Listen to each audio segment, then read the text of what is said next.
Olá, amores, tudo bem com vocês? Espero que sim.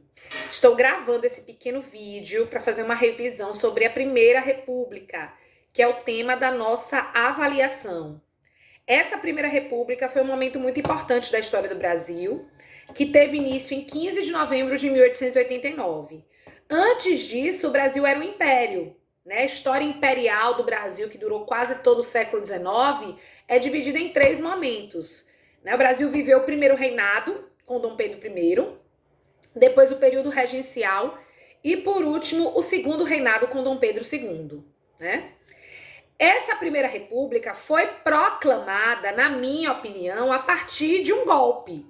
Um golpe pensado, arquitetado pelos militares em acordo com a elite brasileira, que eram os grandes cafeicultores. O império não satisfazia os interesses dessa elite, o império não permitia a participação política, né, tanto dos militares quanto dos cafeicultores. Então esses dois grupos se unem a fim de proclamar um novo regime, que é o regime republicano. A primeira fase dessa Primeira República foi chamada de República da Espada, porque foi uma fase onde o Brasil teve dois governos militares, dois presidentes militares. O Marechal Deodoro da Fonseca, que foi inclusive o proclamador da República, e em seguida o vice dele, o Floriano Peixoto. Deodoro teve um governo muito conturbado, um governo conturbado politicamente, economicamente também, com altas taxas de inflação. E o Deodoro entrou em conflito com o Congresso diversas vezes. Inclusive, ele fechou o Congresso, inclusive também ele acabou renunciando. E quem assumiu foi o Floriano Peixoto, que também enfrentou revoltas no seu governo, mas que conseguiu conduzir, né, a política brasileira de forma muito mais harmoniosa.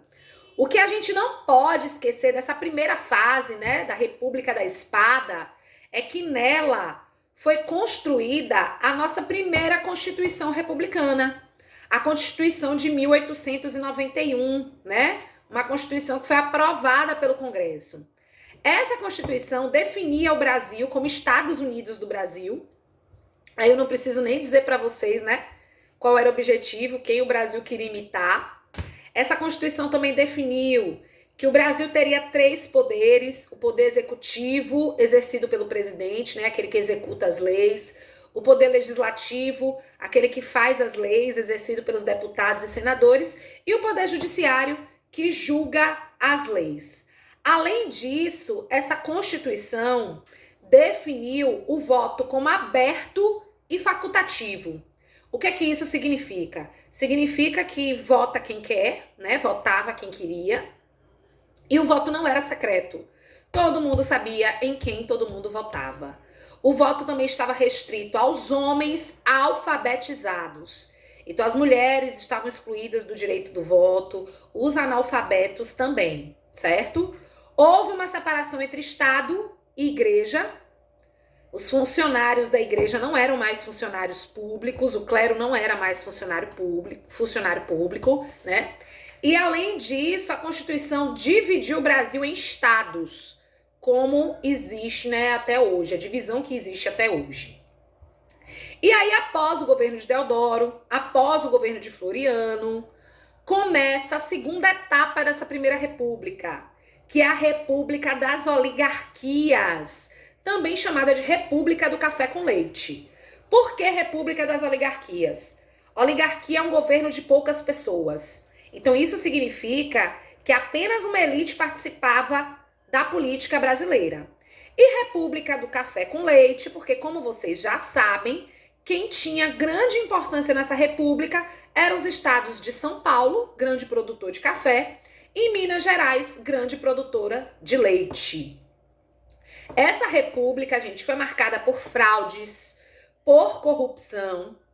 E essas fraudes, essas corrupções aconteciam principalmente através da política dos governadores. O que era a política dos governadores? Era um mecanismo de ligação entre o presidente, os governadores dos estados e os coronéis. Os presidentes, né, que se elegeram ao longo da Primeira República, pediam votos aos governadores E, consequentemente, os governadores pediam votos aos coronéis.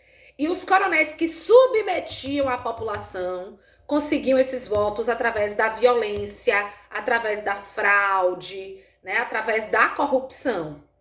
Em troca, os coronéis recebiam favores dos governadores e os governadores recebiam favores do presidente, né? Então era todo um esquema de ligação que levava sempre o presidente a eleger os seus candidatos, né?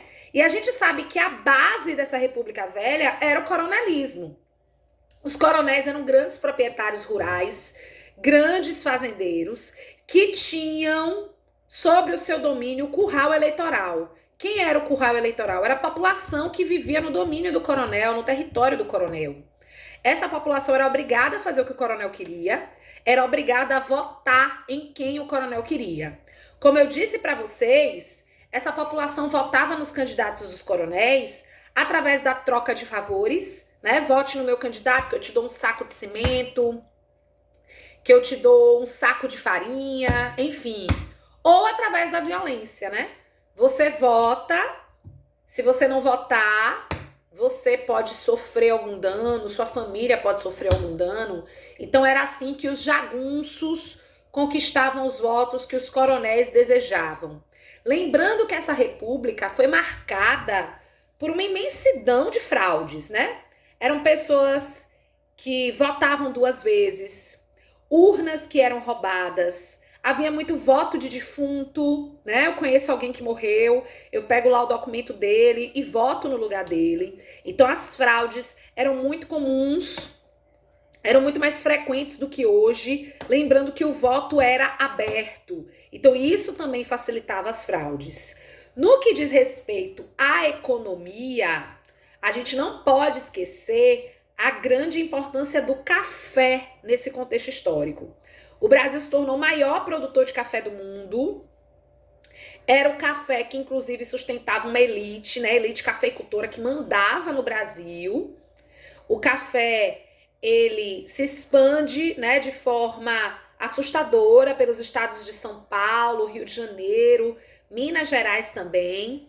E chega um momento que esse café, essa produção de café, passa a ser financiada pelo próprio Estado brasileiro.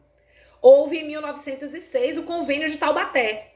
O que foi esse Convênio de Taubaté? Foi um acordo entre os estados de São Paulo, Rio de Janeiro, Minas Gerais e o governo federal para comprar o excedente do café. Como assim? Os cafeicultores estavam produzindo muito café, mas não havia quem comprasse. Então o preço do café estava, caindo.